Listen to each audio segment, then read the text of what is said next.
الحمد لله نحمده ونستعينه ونستغفره ونثني عليه ونؤمن به ونتوكل عليه ونستهديه ونعوذ بالله من شرور أنفسنا ومن سيئات أعمالنا من يهده الله فلا مضل له ومن يضلله فلا هادي له وأشهد أن لا إله إلا الله وحده لا شريك له وأشهد أن محمدا عبده ورسوله لا نبي بعده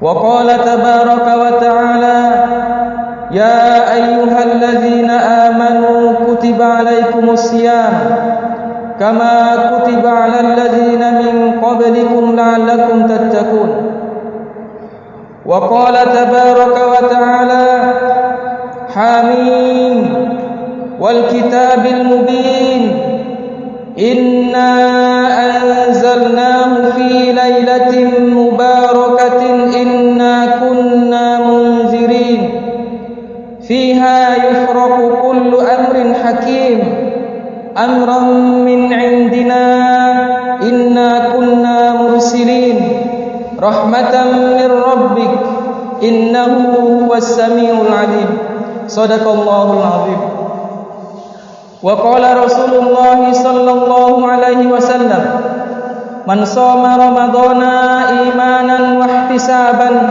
غفر له ما تقدم من ذنبه. Alhamdulillah, puji syukur kita kepada Allah Subhanahu wa taala. Sampai pada hari ini, sampai pada detik ini, kita masih diberikan kesempatan untuk beribadah kepada Allah Subhanahu wa taala.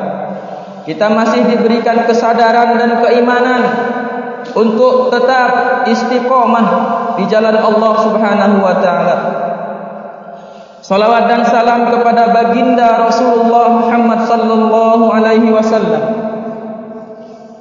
Dengan memperbanyak salawat kepadanya, kita mendapat syafaat darinya sallallahu alaihi wasallam kelak di yaumil qiyamah.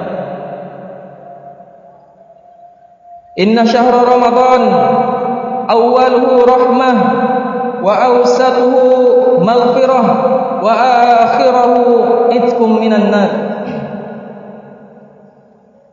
Rasulullah Muhammad sallallahu alaihi wasallam bersabda di dalam sebuah hadis yang diriwayatkan dari Salman Al-Farisi. Meskipun hadis ini lemah, para ulama mengatakan bahwasanya hadis ini adalah hadis dhaif.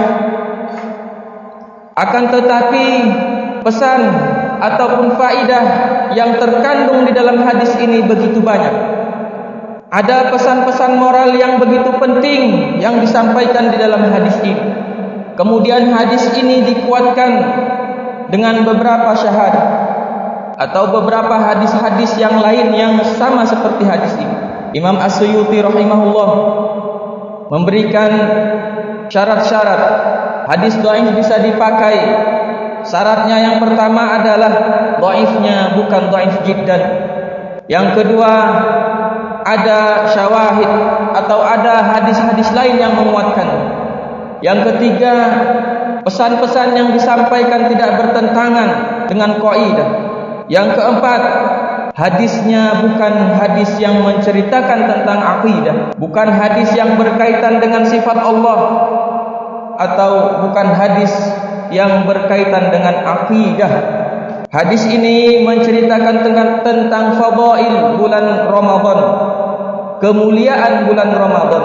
Maka dia bukan menceritakan tentang akidah, tapi fadail al-a'mal. Hadis ini artinya bahwasanya bulan Ramadan awaluhu rahmah, awalnya adalah rahmat, awsatuhu maghfirah, pertengahannya adalah keampunan, wa akhiruhu itqun minan nar, dan akhirnya adalah pembebasan dari siksa api neraka. Maka 30 hari atau 1 bulan di dalam bulan Ramadan itu dibagi 3. 10 hari yang pertama adalah rahmat, kasih sayang Allah, kemurahan Allah. Kemudian 10 hari yang kedua maghfirah, keampunan dari Allah Subhanahu wa taala. 10 hari yang terakhir adalah itqun minan nar, pembebasan dari siksa api neraka. Allah Subhanahu wa taala berfirman di dalam surat Al-Fajr, "Wal fajri walayalin ashr." Demi waktu fajar, walayalin ashri, dan hari-hari yang 10.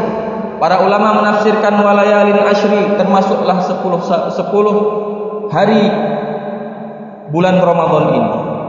Sidang Jumat rahimakumullah, ya ikhwatal iman, maka pada 10 hari terakhir ini marilah kita raih 3 kemenangan di bulan Ramadan ini. Allah menjadikan bulan Ramadan bulan yang mulia, bulan yang suci, sebagai hadiah bagi orang-orang yang beriman. Di dalamnya Allah lipat gandakan segala perbuatan kebaikan, segala ketaatan kepada Allah Subhanahu wa taala. Yang lipatannya itu tidak Allah berikan di bulan-bulan yang lainnya. Artinya di bulan Ramadan kelipatannya lebih besar daripada kelipatan-kelipatan di bulan biasa. Maka bulan Ramadan ini menjadi ladang jihad, menjadi ladang amal soleh bagi kaum yang beriman, bagi orang-orang yang beriman kepada Allah Subhanahu wa taala.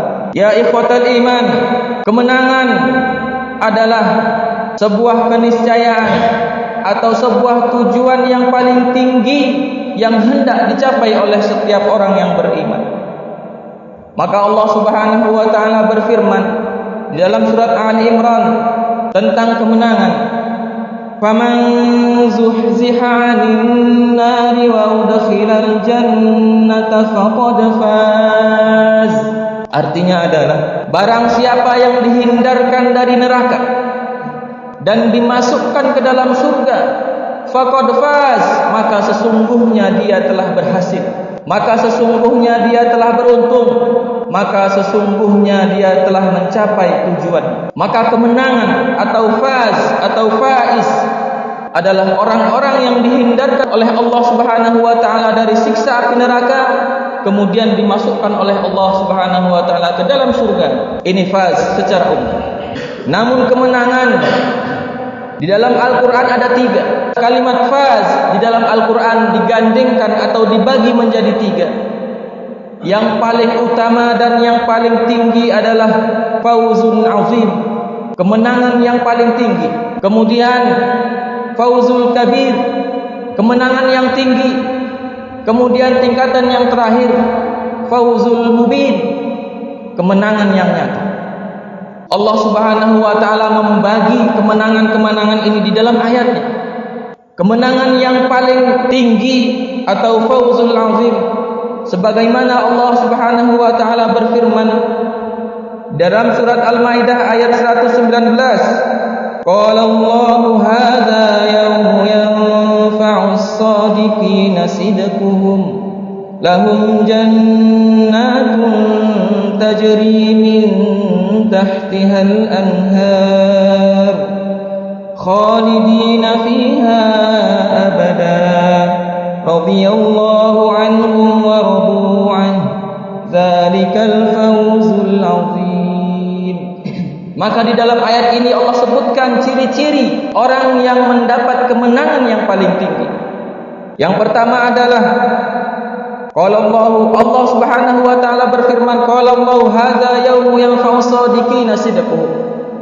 Pada hari ini adalah hari yang mana bermanfaatlah kejujuran orang-orang yang jujur. Lahum jannatun tajri, bagi mereka surga yang mengalir di bawahnya. Min tahtihal anhar, sungai-sungai. Khalidina fiha, mereka kekal di dalamnya selamanya. Radhiyallahu anhu, Allah ridha kepada mereka. Wa radu anhu, dan mereka pun ridha kepada Allah Subhanahu wa taala. Zalikal fawzul azim, maka itulah kemenangan yang paling tinggi. Maka kemenangan di sini adalah segala nikmat surga Allah ceritakan, Allah berikan. Sungai mengalir di bawahnya, kekal di dalam surga. Allah ridha kepada mereka dan mereka pun ridha kepada Allah. Mereka ridha kepada apa yang Allah berikan. Bagi mereka surga dan mereka kekal di dalamnya. Zalikal fawzul azim, maka kalimat terakhirnya fauzul azim, kemenangan yang paling tinggi. Adapun kemenangan di tingkatan kedua, fauzul kabir, Allah Subhanahu wa taala berfirman satu-satunya di dalam surat Al-Buruj. Fauzul kabir cuma sekali disebutkan di dalam Al-Qur'an, di dalam surat Al-Buruj. Innal ladzina amanu wa 'amilus solihati lahum jannatun tajri min tahtihal anhar, dzalikal fauzul kabir. Maka Allah sebutkan sesungguhnya bagi orang-orang yang beriman wa 'amilus solihat, dan mereka mengerjakan amal-amal soleh, lahum jannatun tajri min tahtihal anhar, bagi mereka surga yang mengalir di bawahnya sungai-sungai. Lalu langsung disebutkan dzalikal fauzul kabir, maka ini adalah kemenangan yang tinggi. Di dalam ayat ini Allah tidak sebutkan khalidina fiha radhiyallahu anhum wa radu'an, dan Allah tidak sebutkan ciri-ciri berikutnya. Tapi mujarrad dengan hanya Allah masukkan mereka ke dalam surga, itu merupakan kemenangan yang tinggi. Dzalikal fauzul kabir. Ini kemenangan tingkat kedua. Kemenangan tingkat terakhir, tingkat ketiga, fauzul mubin. Allah Subhanahu wa taala berfirman di dalam surat Al-An'am ayat 16, may yusraf anhu yauma idzin faqad rahimah wa dzalikal fauzul mubin. May yusraf anhu yauma idzin faqad rahimah wa dzalikal fauzul mubin. Barang siapa yang Allah palingkan daripadanya azab pada hari itu, yaitu hari kiamat, faqad rahim, maka sesungguhnya Allah telah merahmatinya. Wa dzalikal fauzul mubin, maka sesungguhnya ini adalah kemenangan yang nyata. Maka setiap orang yang beriman, dengan hanya Allah masukkan dia ke dalam rahmat Allah, kemudian dengan hanya Allah hindarkan dia daripada azab Allah, itulah merupakan fauzul mubin. Fauzul mubin, seseorang dihindarkan oleh Allah dari azabnya, itu sudah fauzul mubin. Kemudian di dalam surat Al-Jasiyah tentang fauzul mubin, qala Allah Ta'ala fa ammal ladzina amanu wa 'amilus solihat fayudkhiluhum rabbuhum fi rahmatih, dzalika huwal fauzul mubin. Di dalam surat Al-Jasiyah ini Allah hanya menyebutkan orang-orang yang beriman mengerjakan amal soleh, lalu Allah masukkan mereka ke dalam rahmatnya, maka cukup dengan itu fauzul mubin, mereka sudah mendapatkan kemenangan yang nyata. Kalau fauzul kabir tadi ada balasan yang lebih tinggi, yaitu surga, tajri min tahtihal anhar, mengalir di bawahnya sungai-sungai. Yang terakhir yang paling tinggi, di bawahnya sungai-sungai, mereka kekal di dalamnya, Allah meridhai mereka, mereka ridha dengan apa yang Allah berikan. Ini fauzul azim. Maka tiga kemenangan ini harus kita raih di dalam bulan Ramadan yang sebentar lagi akan berakhir. Maka bulan puasa atau bulan Ramadan adalah ladang jihad yang tidak bisa kita samakan dengan bulan-bulan yang lain. Keberhasilan nanti adalah setelah bulan Ramadan itu. Apakah perbuatan kita menjadi lebih baik atau sama saja seperti bulan-bulan sebelumnya, atau bahkan menjadi lebih rendah daripada bulan-bulan sebelumnya? Tentu saja yang menjadi lebih baik itulah dia yang berhasil. Yang sama saja belum berhasil, yang lebih buruk amal perbuatannya ke depan nanti, artinya dia gagal. Maka kemenangan ini di bulan Ramadan, di 10 hari terakhir ini, kita mengharapkan, berdoa kepada Allah, Allahumma ja'alna min mutaqaika fi syahri Ramadan. Semoga Allah menjadikan kita orang-orang yang terbebas dari azabnya, orang-orang yang Allah hindarkan dari kemarahannya di bulan puasa ini. Amin ya rabbal alamin. Maka tingkatan kemenangan atau faz atau tingkatan keberhasilan tadi semuanya harus kita raih. Baik dia kemenangan yang fauzul mubin maupun fauzul kabir, apalagi fauzul azim. semuanya harus bisa kita raih di dalam bulan puasa. Para jamaah Jum'ah rahimakumullah jami'an. Di dalam bulan puasa Allah Subhanahu wa taala menurunkan Al-Qur'an. Tuntunan bagi umat manusia, tuntunan atau petunjuk bagi orang-orang yang beriman secara khusus. Allah berfirman di dalam surat Ad-Dukhan, Hamim wal kitabil mubin, inna anzalnahu fi lailatin mubarakatin inna kunna munzirin. Hamim, demi kitab yang jelas,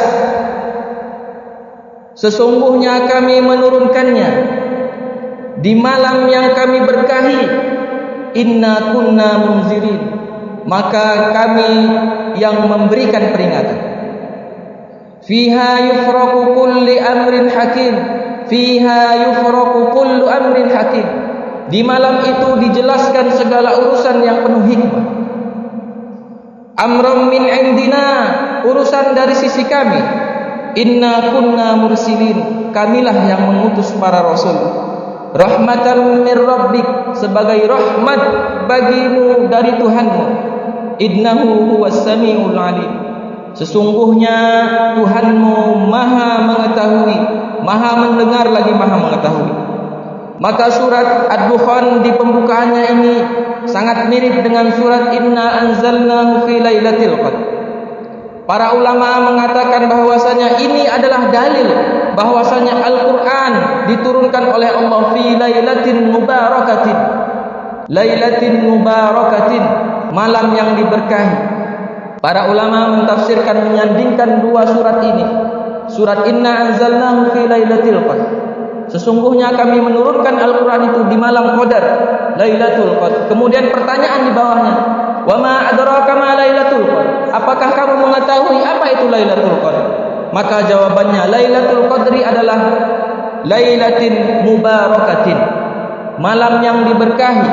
Para ulama memaksudkan, Imam Ibnu Jarir Al-Tabari di dalam tafsirnya, dia meriwayatkan dari Imam Ad-Dhahhak bahwasanya Lailatin mubarakatin, malam yang diberkahi adalah malam Lailatul Qadar. Apalagi diperkuat dengan ayat selanjutnya, fiha yufraqu kulli amrin hakim, pada malam itu dijelaskan segala urusan yang penuh hikmah. Para ulama mentafsirkan ayat ini bahwasanya pada malam itu seluruh qada, seluruh kadar manusia, seluruh takdir manusia ditulis yang berkaitan dengan 1 tahun ke depan. Fiha yufraqu kullu amrin hakim. Kemudian di dalam surat Inna anzalna juga Allah sebutkan bahwasanya di malam itu Allah menurunkan malaikat, seluruh malaikatnya, waruh. Ar-ruh dimaksud di situ adalah malaikat Jibril. Setiap kalimat ar-ruh, kalimat ruh yang ada alif lamnya, maka maksudnya adalah malaikat Jibril alaihissalam.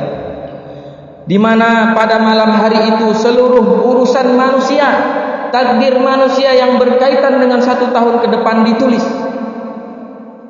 Amram min indina inna kunna mursilin, yaitu urusan dari sisi kami, maka kamilah yang mengutus para rasul.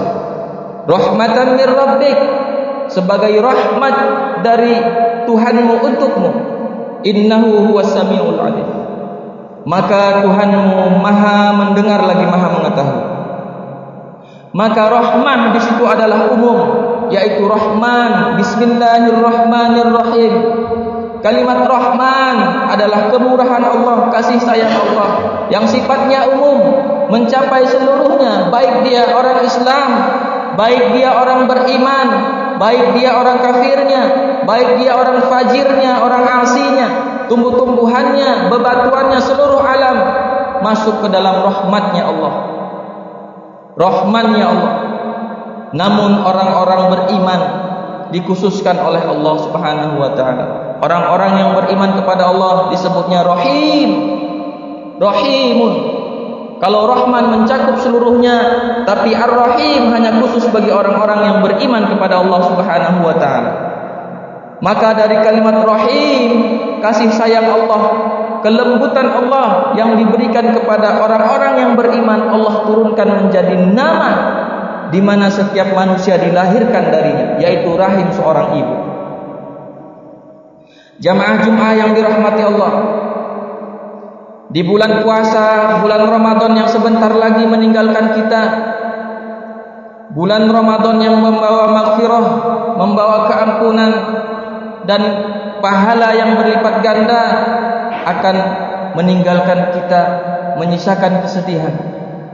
Kita berdoa kepada Allah agar kita disampaikan ke bulan Ramadan di tahun-tahun berikutnya. Allahumma ballighna Ramadan, amin ya rabbal alamin. Qala Allah Ta'ala, ya ayyuhallazina amanu taqullaha haqqa tuqatih wa la tamutunna illa wa antum muslimun. Aqulu qawli hadza wa astaghfirullaha li wa lakum fastaghfiruh innahu huwal ghafurur rahim.